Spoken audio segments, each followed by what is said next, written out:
Will the Fed make things worse when it meets next week? Hello, I'm Steve Forbes, and this is What's Ahead, where you get the insights you need to better navigate these turbulent times. Federal Reserve policymakers formally meet next week.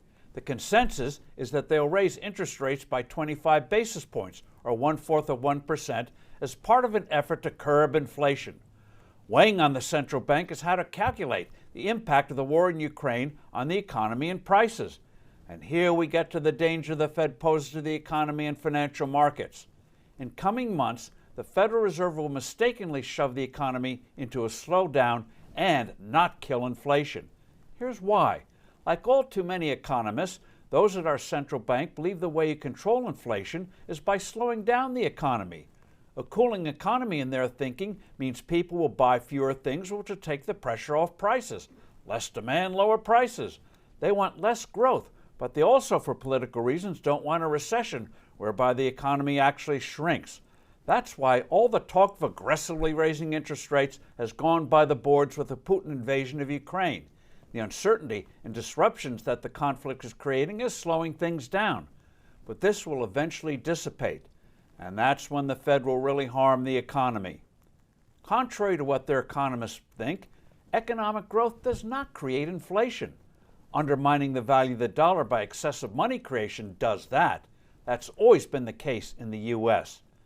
And the Fed has been on a money printing binge. Banks are loaded with cash.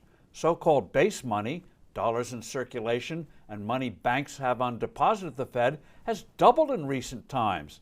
Like a weak dam with excessive water building up behind it, this overabundance of money creation will eventually flood the economy, which will mean rising prices, even if we get some of the supply chain bottlenecks behind us. Despite years of disappointing real-world experience, the central bank still clutches to the fantasy that it can constructively guide the pace of the economy, even though the U.S. economy is hundreds of millions of people engaging in billions of buy and sell decisions each day. The hubris is mind-blowing. The ugly conclusion is this. At some point, the Fed's activities will inadvertently shrink the economy and simultaneously fire up inflation. The last time this happened was back in the 1970s. What should our central bank do but won't? First, stop manipulating interest rates. The Fed can never guess the right price. Second, start reducing the amount of base money by reducing the size of holdings of securities.